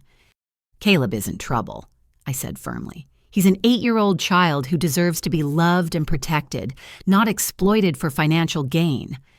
"He's a burden," Carol snapped, her artificial sweetness replaced by vicious honesty. "He's always been a burden, and you've been too selfish to admit it. At least our plan gives him professional care while providing some compensation for what this family has endured." Jessica gasped at our mother's cruelty, but I felt strangely calm. This was who they really were, and hearing them say it out loud was almost liberating. "What about the text messages where you planned to trigger his autism symptoms?" I asked. "Was that professional care too?" "We were trying to show you reality," David said, his agitation increasing. "You baby him and enable behaviors that make him impossible to manage. Someone had to demonstrate how disruptive he really is." I pulled out my phone and started reading directly from their group chat messages. Maybe if we push him hard enough, he'll snap out of this autism nonsense. Hide his noise-canceling headphones and force him to deal with normal sound levels. Good job with the perfume. Maybe Harper will finally see how much trouble he is. Carol's face twisted with anger rather than shame. "We were trying to help you accept reality about his limitations. You live in a fantasy world where you pretend he's going to have a normal life." "His life is normal for him," I said, "and it's beautiful and meaningful, even if you're too narrow-minded to see it." David's face was getting redder by the minute as he realized how much evidence we had against them. "You ungrateful little bitch. After everything we've done for you, this is how you repay us, by accusing us of crimes." "By protecting my son from people who see him as a source of income rather than a human being," I corrected. Jessica found her voice again stronger this time. "Mom, Dad, you manipulated me into hurting a child. You threatened to make me homeless if I didn't help you abuse my nephew. How is that family loyalty?" Carol turned on Jessica with vicious intensity. "You were pathetic and desperate, Jessica. Your divorce left you with nothing. No skills, no prospects, no value to anyone. We gave you purpose and support, and this is how you thank us." The contempt in my mother's voice was breathtaking. She was revealing that she viewed Jessica the same way she viewed Caleb and me, as burdens who existed primarily to serve her needs and generate benefits for her comfort. "We should call the police," Jessica said, reaching for her phone. "The police are already involved," I said quietly. "Criminal charges have been filed. Arrest warrants have been issued. You're both going to prison for conspiracy, fraud, child abuse, and theft." David's face went from red to purple. He started clutching his chest, breathing heavily, as the reality of the situation hit him. "You're lying," Carol said, but her voice lacked conviction. "You're making this up to scare us." I pulled out copies of the criminal charges that Assistant Attorney General Chen had provided: conspiracy to commit fraud, identity theft, filing false reports with government agencies, child endangerment, financial exploitation of a disabled minor. The State Attorney General is prosecuting this as part of a larger investigation into disability benefit fraud. David collapsed back into his chair, still clutching his chest. His breathing was becoming labored and sweat was beading on his forehead. "Dad, are you okay?" Jessica asked, moving toward him with concern. "Don't you dare pretend to care about him now," Carol screamed at Jessica. "This is your fault. You betrayed your own family." David's breathing grew more shallow, and I realized he was having some kind of medical emergency. Despite everything he'd done, I found myself calling 911, while Carol continued raging at Jessica and me. "You've destroyed this family," Carol shouted as EMT sirens approached in the distance. "Your father is having a heart attack because of your vindictive lies, Harper. Are you happy now? Are you satisfied that you've destroyed the people who raised you?" I stared at my mother, who was blaming me for my father's heart attack instead of acknowledging the stress caused by his own criminal behavior. Even in the face of medical emergency and criminal prosecution, she was incapable of taking responsibility for the consequences of their actions. The EMTs arrived and immediately began treating David, who was conscious but showing signs of cardiac distress. As they prepared to transport him to the hospital, Carol grabbed my arm with desperate intensity. "Harper, we can work this out. Family should forgive family. Don't let them arrest your own parents over a misunderstanding." I looked down at her hand on my arm, then directly into her eyes. "It wasn't a misunderstanding, Mom. It was child abuse and felony theft. And I'm done protecting people who hurt my son." As the ambulance pulled away with David inside, Detective Rodriguez appeared at the front door with several uniformed officers. "Mrs. Carol Harper, you're under arrest for conspiracy to commit fraud, child endangerment, and filing false reports with government agencies. You have the right to remain silent." Carol's last words before they put her in the police car were directed at me. "You'll regret this for the rest of your life, Harper. Family is supposed to forgive and forget." But standing there watching my mother being arrested for trying to steal my son and destroy our lives, I felt nothing but relief. This wasn't family. This was abuse, masquerading as love, and it was finally over. David survived his heart attack, but he was arrested in his hospital bed the following morning. I wasn't there to see it, but Detective Rodriguez called to update me on how it went. "He tried to claim the stress of your false accusations caused his medical emergency," Rodriguez said. His lawyer was arguing that the charges should be dropped on compassionate grounds. "What did you tell them?" "That heart attacks don't invalidate criminal evidence and that stress from being caught committing crimes isn't a legal defense. David was stable enough to be released from the hospital within 3 days, but instead of going home, he was transferred directly to county jail where he'd wait for his trial. The judge had denied bail, citing flight risk and the serious nature of the charges. Carol, meanwhile, had surprised everyone by posting bail within hours of her arrest. Emma had warned me this might happen since the financial fraud charges made her eligible for bail, even though the child endangerment charges were more serious. "She's probably going to try to contact you," Emma told me during our meeting that afternoon. "Don't take her calls, don't respond to letters, don't engage with her at all. Anything she says could be used to manipulate the legal proceedings." But Carol didn't try to contact me. Instead, she disappeared. The first sign that something was wrong came when Detective Rodriguez called me on Friday evening. "Mrs. Harper, we have a problem. Your mother didn't report for her scheduled check-in with her bail officer today. When we sent someone to her house, it was empty. She appears to have fled." My heart sank. What does that mean for the case? It means she's now facing additional charges for bail jumping, and it means we need to find her before she leaves the state or destroys more evidence. Emma explained that Carol's flight actually strengthened our case in some ways since it demonstrated consciousness of guilt, but it also meant she might be trying to hide assets or contact other victims to intimidate them before they could testify. "Do you have any idea where she might go?" Rodriguez asked. I thought about my mother's habits, her friends, her usual behavior when she felt cornered. "She's probably with Jessica," I said suddenly. Carol always turns to Jessica when she needs something. But when Rodriguez called Jessica, she seemed genuinely shocked by the news of Carol's disappearance. "She hasn't contacted me," Jessica said. "After what happened at their house, I assumed she'd never speak to me again. If she does contact you, it's crucial that you call us immediately," Rodriguez told Jessica. "Don't meet with her alone, don't agree to help her, and don't let her convince you that cooperation with law enforcement was a mistake." Saturday morning, Jessica called me in tears. "Harper, she wants me to drive her to Canada. She says if we can just get across the border, she can explain everything and prove that you've been lying about the family." My blood ran cold. "Please tell me you said no." Of course I said no. But Harper, she's completely delusional. She really believes that she was helping Caleb and that you've brainwashed everyone against her. She can't accept that what she did was wrong.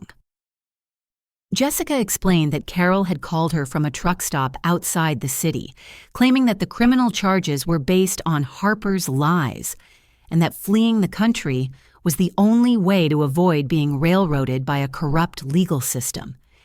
She offered me $10,000 to drive her to Montreal, Jessica said. She said once we got there, she could access bank accounts that would prove she was managing family money responsibly. I realized that even facing criminal prosecution, Carol was still trying to manipulate Jessica through financial pressure. She was still operating under the assumption that money could solve any problem and that family loyalty could override legal obligations. "What did you tell her?" I asked. "I told her I would meet her to talk about it. But Harper, I'm going to call Detective Rodriguez and set up a sting operation. She needs to be caught before she disappears completely." Within 2 hours, Jessica was wearing a wire and driving to the truck stop where Carol was waiting. Detective Rodriguez and several state patrol officers were positioned around the location, ready to move in once Carol incriminated herself further. I waited at Emma's office while the operation played out, listening to the radio communications between the surveillance teams. Jessica's wire was transmitting clearly, and we could hear every word of her conversation with Carol. "Thank God you came," Carol said when Jessica arrived. "I knew you'd come to your senses and remember what family loyalty means." "Mom, I'm scared," Jessica replied, following the script we'd rehearsed. "Are you sure running away is the right thing to do?" "It's the only thing to do. Harper has poisoned everyone against me with her lies. She's convinced the police that I was trying to hurt Caleb when everything I did was to help that boy get the care he needs." Even while fleeing prosecution for child abuse, Carol was maintaining the fiction that her actions had been motivated by concern for Caleb's welfare. "What about Dad?" Jessica asked. "What about his heart attack?" "Your father is in jail because Harper wanted revenge," Carol said bitterly. "She's always been vindictive and selfish, but I never thought she'd destroy her own parents to get what she wants. I listened to my mother blame me for the consequences of her own criminal behavior, and I felt a strange sense of peace. This was who she really was. This was how she processed responsibility and accountability. There was no reasoning with someone who was fundamentally incapable of acknowledging wrongdoing." "Mom, what if Harper was telling the truth?" Jessica asked carefully. "What if we really did hurt Caleb?"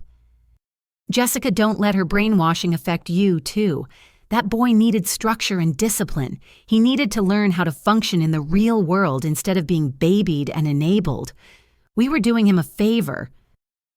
Carol went on to describe her plans for fleeing to Canada, accessing hidden bank accounts, and eventually moving to a country without extradition treaties with the United States. She'd been planning this escape route for months, probably anticipating that her criminal activities would eventually be discovered. "I have money set aside in accounts that Harper doesn't know about," Carol said. "Money from your grandfather's estate that I've been managing properly. Once we get across the border, we'll have the resources to start over somewhere they can't touch us." She was admitting to additional financial crimes on tape, while also revealing that she'd been planning to flee prosecution long before her arrest.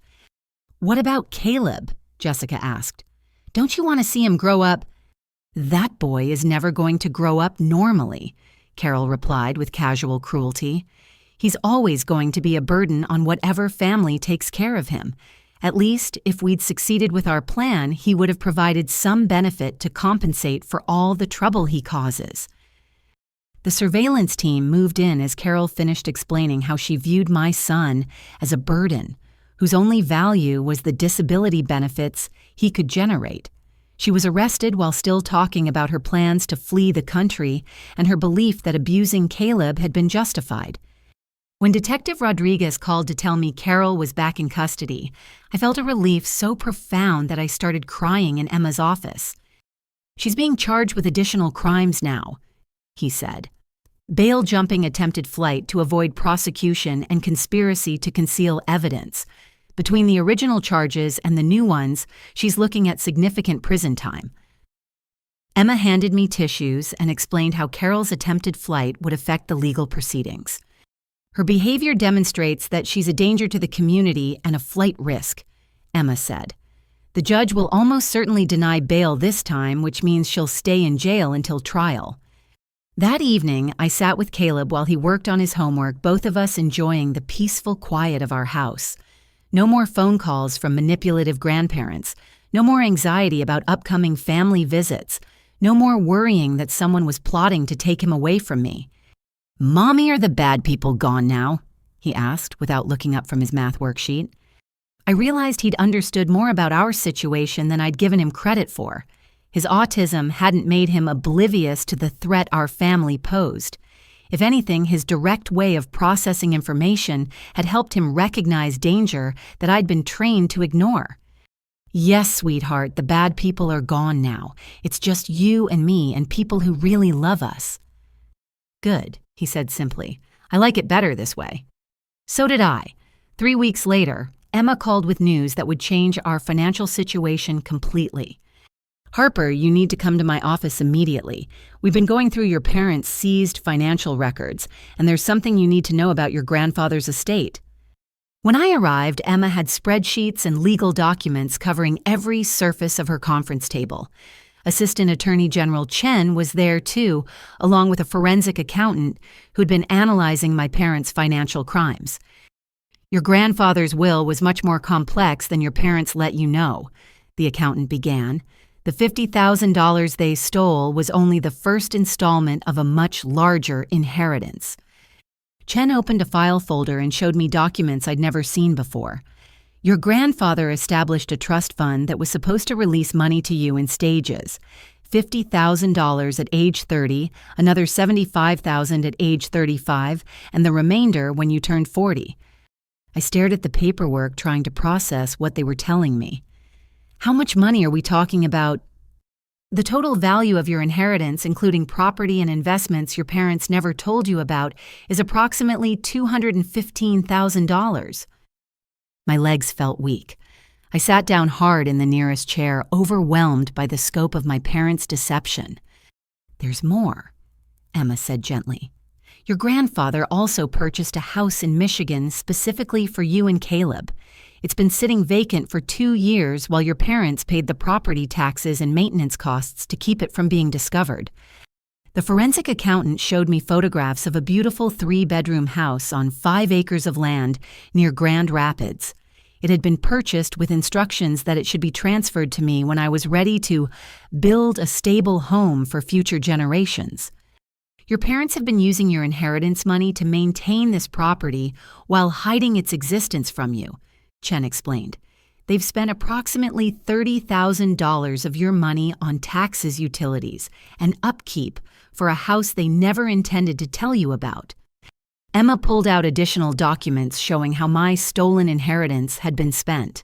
Beyond Jessica's support payments, Carol and David had used my money for luxury purchases, vacation travel, and investments in their own names. "The good news is that we can recover almost everything," the accountant said.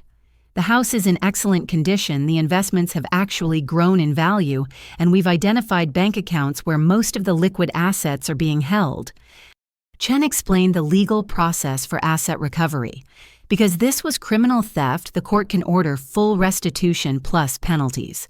Your parents will be required to transfer all stolen assets back to you, including any profits or appreciation that occurred while they held your money illegally.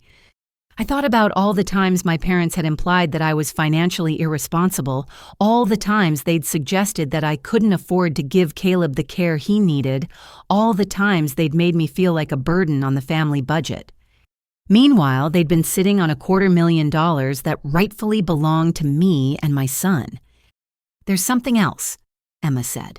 "Detective Rodriguez has discovered that your case has encouraged 3 other families to come forward with similar experiences. Your parents may have been operating this fraud scheme for years." Chen showed me police reports from other jurisdictions where families had lost custody of disabled children under suspicious circumstances. In each case concerned, grandparents had filed social services, complaints offered guardianship solutions, and ultimately gained control of disability benefits and inheritance money. "Your courage in fighting back has exposed a criminal network that was destroying families across multiple counties," Chen said. "The other victims are now working with law enforcement to recover their children and their stolen assets." I felt overwhelmed by the realization that my decision to protect Caleb had ripple effects far beyond my own family. Other parents would be reunited with their children. Other families would recover stolen inheritance money. Other victims would see their abusers held accountable. Detective Rodriguez joined our meeting to update me on the progress of the criminal prosecution. "Both your parents have been offered plea deals, but they're refusing to accept responsibility," he said.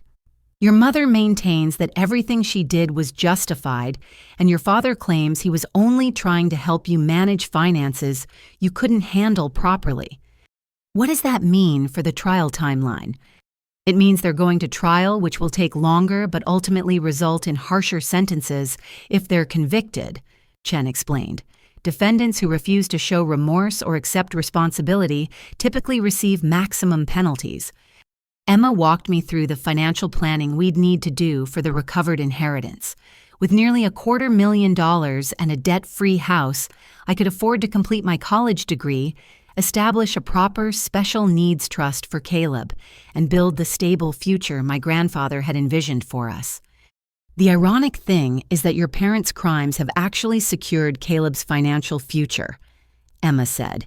"If they hadn't stolen your inheritance and created this legal case, you might never have discovered the full extent of what your grandfather left for you." That evening, I sat in my small rental house with Caleb looking at photographs of the beautiful property in Michigan that would soon be ours. 3 bedrooms, a large yard for him to play in, and enough space for him to have the sensory-friendly environment he needed to thrive. "Mommy, is that our new house?" he asked, studying the photos with intense interest. "It might be, sweetheart.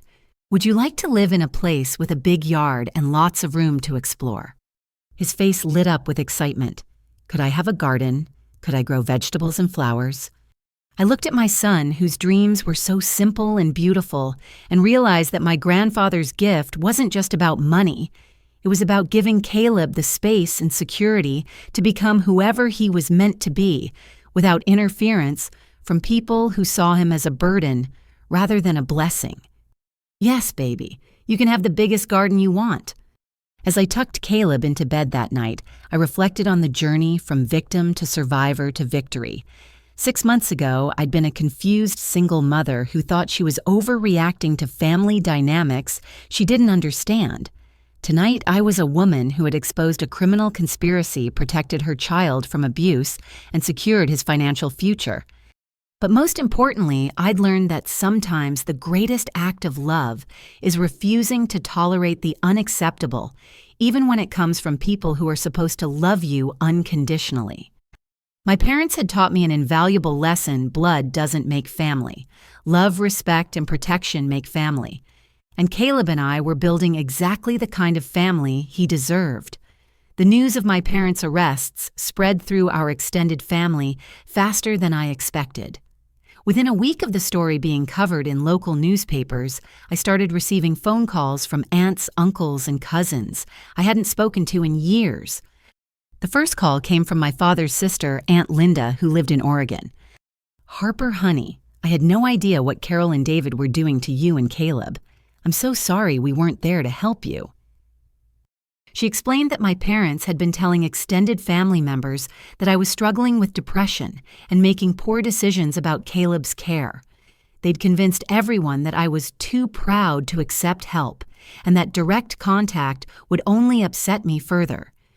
"They told us you'd asked for space to work through your problems," Linda said. "They said you didn't want family interference while you were getting therapy. We believed them because they seemed so concerned about your well-being."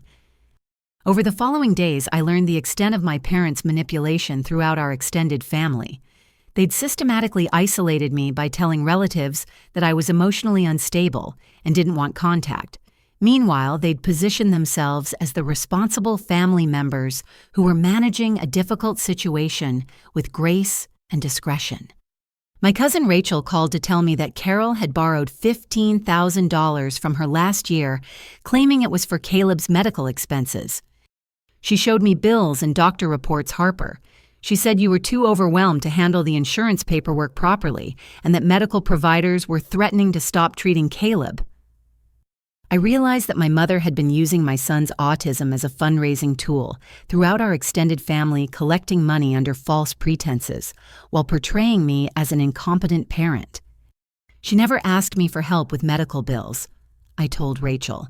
Caleb's insurance covers everything, and I've never had problems with medical providers. Rachel was horrified. Harper, she had detailed documentation, medical reports, insurance denials, billing statements. If those were fake, Emma helped me track the money trail through our extended family. Carol had borrowed or solicited donations from 6 different relatives over the past 2 years, always claiming emergency medical needs for Caleb that didn't actually exist. She created an entire fictional narrative about your son's medical situation, Emma explained. She was essentially running a charity fraud scheme using family sympathy for disabled children. The stolen money totaled nearly $40,000 from relatives who genuinely wanted to help Caleb, but had been manipulated into funding Carol's lifestyle instead. My Uncle Jim called to apologize for believing Carol's lies about my mental health. She told us you were having paranoid episodes and imagining threats that didn't exist, he said. She said you'd become convinced that family members were plotting against you when they were actually trying to help. I realized that my mother had been preemptively discrediting any complaints I might make about their behavior. If I'd tried to tell extended family about the abuse, they would have dismissed my concerns as evidence of the mental instability Carol had been describing for months. She showed us text messages where you supposedly sounded confused and angry, Jim continued. But now I'm wondering if those were fake too. Detective Rodriguez confirmed that fabricating text messages and documents was consistent with the level of manipulation my parents had demonstrated throughout their scheme. Your mother is what we call a sophisticated manipulator, he explained. She created false evidence to support her narratives, researched legal and medical terminology to sound credible, and studied psychology tactics to maintain control over multiple victims simultaneously. The most heartbreaking call came from my grandmother's sister, Aunt Margaret, who was 87 years old and living in an assisted living facility. "Harper, dear, I've been so worried about you," she said in her frail voice. "Carol told me you were having financial troubles and couldn't afford to visit or call. She said you were embarrassed about Caleb's condition and didn't want extended family to see how difficult things had become." Aunt Margaret revealed that she'd been sending Carol $500 every month for Harper and Caleb's expenses, money that was supposed to help with groceries, utilities, and Caleb's special needs supplies had been going directly into my mother's bank account. "I wanted to help that precious boy," Margaret said through tears. "I remember how sweet he was when you brought him to visit me at Christmas 3 years ago. Carol said he needed special equipment and therapies that weren't covered by insurance." I calculated that Aunt Margaret had sent over $18,000 of her limited retirement income to my mother, believing she was helping her great-grandnephew access necessary medical care. Aunt Margaret Caleb doesn't need expensive equipment or private therapies. He's doing beautifully with the resources we have. None of that money ever reached us. The scope of my mother's deception throughout our extended family was staggering. She'd turned my son's autism into a fundraising tool, while simultaneously portraying me as an unstable parent who couldn't be trusted with direct support. But as painful as these discoveries were, they also brought unexpected healing. Extended family members who had been kept away from us by Carol's lies began reaching out to rebuild genuine relationships. My cousin Tom, who lived nearby but hadn't contacted me in 2 years, asked if he could meet Caleb and take us out for dinner. "I want to see for myself how you're both doing," he said. "Carol painted such a dire picture, but talking to you now, you sound completely competent and stable. I'm starting to think everything she told us was designed to keep us away." When Tom met Caleb, he was amazed by my son's intelligence, humor, and social skills. "Harper, this kid is delightful," Tom said after spending an afternoon at the park with us. "He's funny, he's smart, he's affectionate. Nothing like the picture Carol painted of a severely disabled child who was overwhelming your ability to cope." Through Tom, I learned that my parents had been describing Caleb as much more impaired than he actually was, probably to justify their plans for institutional care, and to generate more sympathy donations from concerned relatives. They made it sound like he couldn't communicate, couldn't learn, couldn't form relationships, Tom said. But he just spent 20 minutes explaining to me how plants grow, and he remembered details about my job that I mentioned when we first met today. As word spread through our extended family about the truth of our situation, I began receiving offers of genuine support. Relatives wanted to contribute to legal fees, help with moving expenses for our new house in Michigan, and establish college savings accounts for Caleb. But more importantly, they wanted to be part of our lives in authentic ways. They wanted to attend Caleb's school programs, celebrate his achievements, and build the kind of loving extended family relationships my parents had systematically destroyed through their manipulation. My Uncle Jim offered to help us move to Michigan when the inheritance property became available. "I have a truck and vacation time," he said. "It would be an honor to help you and Caleb start fresh somewhere that doesn't carry all these painful memories." Aunt Linda began sending Caleb books and educational materials related to his interests in science and nature. "I should have been doing this all along," she said. "I should have questioned why Carol was acting as an intermediary instead of supporting you directly." As our extended family relationships began healing, I realized that one of my parents' cruelest crimes had been stealing years of love and connection that Caleb should have experienced with relatives who genuinely cared about him. But it wasn't too late. He was still young enough to build meaningful relationships with family members who saw him as the remarkable child he was, rather than a burden to be managed or a resource to be exploited. For the first time in years, I felt like Caleb and I were part of a real family, people who showed love through actions rather than manipulation, who offered support without expecting control in return, and who celebrated Caleb's uniqueness rather than trying to change or hide it. The house in Michigan was even more beautiful than the photographs had suggested. When Emma and I drove up for the first inspection, I stood in the driveway looking at the 3-bedroom ranch home surrounded by mature oak trees and felt like I was seeing Caleb's future spread out in front of us. "Your grandfather had excellent taste," Emma said, reviewing the property documents. "This place is perfectly situated for privacy and accessibility. The school district has an outstanding special education program, and you're close enough to Grand Rapids for cultural activities, but far enough out to have real countryside."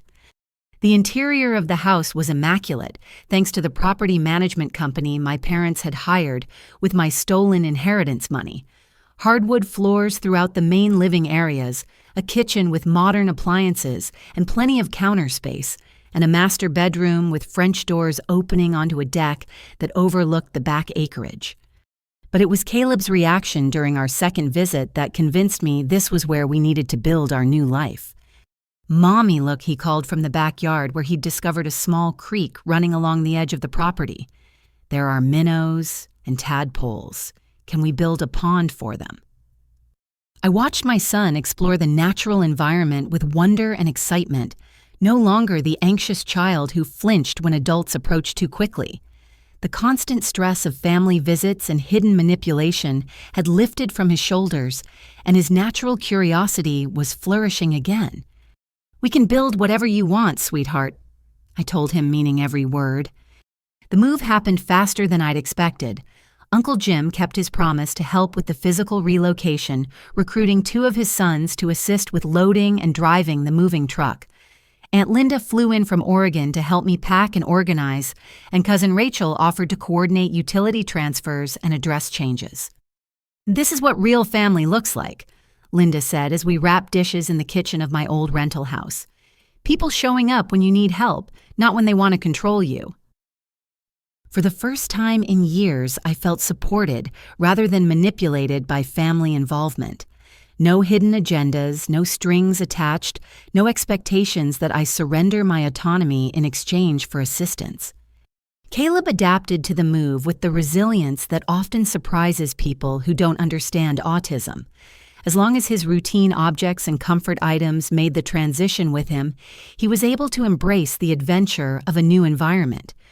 "I like my new room," he announced on our first night in the Michigan house. "It's quiet and I can see the stars from my window." I enrolled Caleb in the local elementary school where the special education coordinator, Mrs. Patterson, was immediately impressed by his academic abilities and social skills. Mrs. Harper, I have to say Caleb seems remarkably well adjusted for a child who's been through such trauma, she said during our orientation meeting. Whatever therapeutic support you've provided has been very effective. I realized that Mrs. Patterson was seeing the real Caleb, the child who had always existed underneath the anxiety and stress caused by my family's systematic abuse. Without people deliberately triggering his sensitivities and undermining his coping mechanisms, his natural intelligence and sweet personality were able to shine. He's had some difficult experiences with extended family, I explained, but we're building a much healthier support system now. The school district offered resources I'd never known, existed sensory breaks integrated into the regular classroom routine assistive technology for students who needed alternative communication methods and social skills groups that help children with autism develop friendships naturally.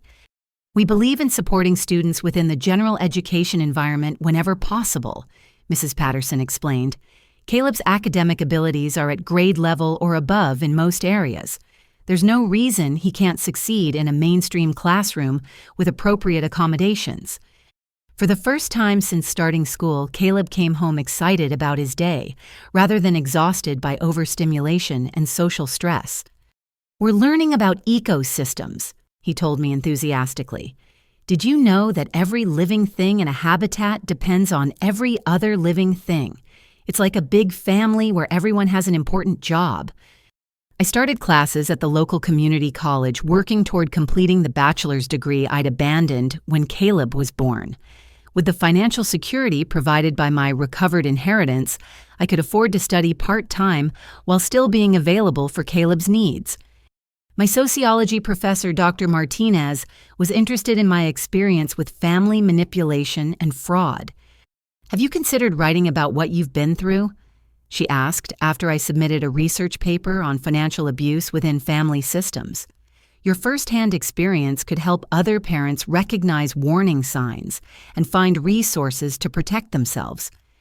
I began volunteering with a local organization that provided support to families dealing with child abuse and custody disputes.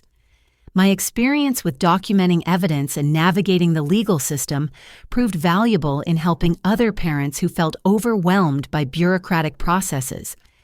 You saved my life, one mother told me after I helped her organize evidence of her ex-husband's psychological abuse. I thought I was going crazy until you showed me how to document everything systematically. 6 months after moving to Michigan, I received the phone call I'd been waiting for from Emma. Harper, the trial is over. Both your parents have been convicted on all charges. Carol received a sentence of 3 years in prison with restitution, ordered for all stolen inheritance money and family donations. David received 2 years and was required to undergo psychological evaluation as a condition of his eventual parole. The judge was particularly harsh in her sentencing remarks, Emma told me. She said that exploiting a disabled child for financial gain while psychologically manipulating his mother represented a level of callousness that warranted the maximum penalties allowed by law.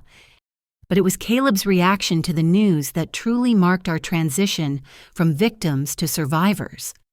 "Mommy does this mean the bad people can't hurt us anymore?" he asked when I explained that his grandparents wouldn't be bothering our family again. "That's exactly what it means, sweetheart. We're safe now and we can build whatever kind of life we want." He thought about this for a moment, then smiled with the pure joy that had returned to his face since we'd moved away from the people who saw him as a burden. "I want to build a life where I can take care of animals and help them feel safe, too," he said, "like we do for each other." Looking at my son, who had survived deliberate abuse and systematic attempts to undermine his confidence, I realized that he'd emerged from our ordeal with an even stronger sense of empathy and purpose than before. He wasn't damaged by what we'd been through. He was strengthened by the experience of overcoming it together. "That sounds like a beautiful life to build," I told him. "Let's start planning it." The sentencing hearing took place on a crisp November morning, almost exactly 1 year after the Perfume incident that had started this entire journey. Emma and I sat in the gallery of the courthouse while my parents were brought in wearing orange jumpsuits and handcuffs. Looking at Carol and David, I felt neither satisfaction nor anger. They looked older, smaller, diminished by the consequences of their own choices. What I felt was something closer to pity, mixed with relief that they would never again have the power to hurt my son. Judge Martinez addressed my parents directly before announcing their sentences. Mr. and Mrs. Harper, you have been convicted of conspiracy fraud, child endangerment, and financial exploitation of a disabled minor. These crimes represent a fundamental betrayal of the most sacred duties of family to protect and nurture the most vulnerable among us. She continued, instead of providing love and support to your grandson, you saw him as an opportunity for financial gain. Instead of helping your daughter navigate the challenges of single parenthood, you systematically undermined her confidence and abilities. You transformed what should have been a source of strength and comfort into an instrument of manipulation and abuse. Carol was sentenced to 3 years in prison with eligibility for parole after 18 months if she completed psychological counseling and anger management programs. David received 2 years with similar conditions for early release. Additionally, Judge Martinez said, you are both permanently prohibited from having any contact with the victim Caleb Harper, either directly or through third parties. This restraining order will remain in effect even after your release from prison. Both parents were ordered to pay full restitution for all stolen inheritance money, fraudulently obtained family donations, and legal expenses related to the prosecution. The total amount exceeded $300,000 when penalties and interest were included. When the judge asked if I wanted to make a victim impact statement, I stood and faced my parents directly. I want you to know that Caleb is thriving. I said, my voice steady and clear. He's an honor roll student who loves science and animals. He has friends who appreciate his unique perspective on the world. He's learning to play guitar and wants to study veterinary medicine when he grows up. Carol stared at me with cold hatred, but David looked down at his hands as I continued.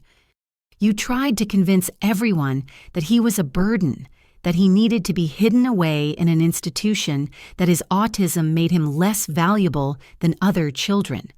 You were wrong about all of it. Caleb is a gift to everyone who knows him, and I'm grateful every day that I fought to protect him from people who couldn't see his worth. I paused, looking at both of them for what I knew would be the last time. I hope that someday you understand what you threw away. You could have had a relationship with an amazing grandchild who would have brought joy and wonder to your lives. Instead, you chose money and control. That was your loss, not ours. As I sat down, I realized that speaking those words had completed something important for me. I'd stopped seeking their approval or understanding. I'd stopped hoping they would change or apologize. I'd accepted that some people are incapable of love without conditions, and that my job wasn't to fix them, but to protect myself and my son from their toxicity. 6 months later, I received a letter from the State Attorney General's office. The investigation that began with my case had resulted in the prosecution of 12 additional defendants across 3 counties. 7 families had been reunited with children who had been wrongfully placed in residential care. Over $500,000 in stolen inheritance and benefit money had been recovered. Your courage in reporting these crimes and providing evidence for prosecution has had far-reaching effects beyond your own case, the letter read. Multiple victims have been able to seek justice and rebuild their lives because of your willingness to fight back against a sophisticated criminal enterprise. I framed that letter and hung it in my home office, where I now worked as a victim advocate specializing in family fraud cases. My sociology degree had led to a master's program in social work, and I'd found my calling in helping other families navigate the legal and emotional complexities of escaping abusive family dynamics. Caleb, now 10 years old, had grown into a confident child who advocated for himself and others. He'd started a club at school to educate students about autism and other differences, helping create a more inclusive environment for all the kids who didn't fit traditional molds. "Mom, did you know that autism is just a different way of thinking?" he told me after one of his presentation days. "Some kids didn't know that before, but now they understand that being different can be really cool." My son had taken the experience of being targeted for his differences and transformed it into a mission to help other children embrace their uniqueness. He'd turned our trauma into his strength. Last month, I met a woman named Sandra whose situation eerily paralleled what ours had been 2 years earlier. Her mother-in-law was filing false social services reports while pressuring Sandra to consider residential care for her autistic daughter. Her husband was beginning to believe his mother's claims that Sandra was making their daughter worse by accommodating her sensory needs. "I feel like I'm going crazy," Sandra told me during our first meeting. "Everyone keeps telling me I'm overprotective and that I'm not doing what's best for my daughter, but she's happy at home with me. She's learning and growing and developing relationships. How can that be wrong?" I helped Sandra document the manipulation tactics, organize evidence of the false reports, and connect with legal representation. Within 3 months, her mother-in-law was facing criminal charges for harassment and filing false reports, and Sandra's marriage was stronger because her husband finally understood how his mother had been undermining their family. "You saved us," Sandra said when the case was resolved. "I don't know what would have happened if I hadn't found someone who understood what we were going through." These cases have taught me that my parents' crimes weren't aberrations. Family manipulation and financial exploitation are more common than most people realize, especially when vulnerable children and government benefits are involved. But they've also taught me that with proper support and evidence, victims can fight back successfully. Last week, Caleb and I attended the wedding of my cousin Rachel, the first family celebration we'd participated in since cutting contact with my parents. Seeing Caleb dance with his great-aunt Linda, laugh with his second cousins, and confidently interact with relatives who genuinely cared about him, I realized how much healing had taken place. "Look, Mom," he said, pointing to a photo the wedding photographer had captured of him surrounded by smiling family members. "This is what a real family looks like." He was right. Real family doesn't manipulate or exploit. Real family doesn't see children as burdens or resources to be managed. Real family celebrates differences instead of trying to hide them, offers support without demanding control in return, and shows love through protection rather than exploitation. Tonight, as I tuck my son into bed in our beautiful home surrounded by 5 acres of nature, he loves to explore. I reflect on the journey that brought us here. It began with a moment of shocking cruelty when my sister sprayed perfume into my child's eyes while my parents laughed. It continued through months of discovery documentation and legal battles that tested every ounce of strength I possessed. But it ended with justice-served family healing and a future filled with genuine love and unlimited possibilities for a remarkable child who almost became a victim of people too selfish to recognize his worth. "Mommy," Caleb says as I kiss him goodnight, "thank you for protecting me." "Thank you for being exactly who you are," I reply. "You're the best thing that ever happened to me." As I turn off his bedroom light, I know that every battle we fought was worth it. Every sleepless night, every moment of doubt, every painful family confrontation led us to this place of safety and authentic love. My son is safe. Justice has been served. And we've built the kind of family every child deserves, one based on unconditional love rather than conditional manipulation. The people who tried to destroy us ended up showing us our own strength. And that might be the greatest victory of all. Have you ever had to stand up to family members who didn't have your child's best interests at heart? How did you find the courage to put your child's safety above family loyalty? I'd love to hear your experiences in the comments below. If this story helped you recognize any concerning patterns in your own family dynamics, please don't hesitate to seek support from professionals who can help you protect yourself and your children. Thank you so much for listening to our journey from manipulation to healing. Your support means everything to families like ours who have found the strength to fight back against abuse disguised as love. Please like this video if it resonated with you, subscribe to hear more stories of triumph over adversity, and share it with anyone who might need to know that they're not alone in facing family dysfunction. Remember, sometimes the greatest act of love is refusing to tolerate the unacceptable, even when it comes from the people who are supposed to love you most. I wish you and your families the kind of authentic love and protection that every child deserves. Stay strong, trust your instincts, and never stop fighting for the people you love.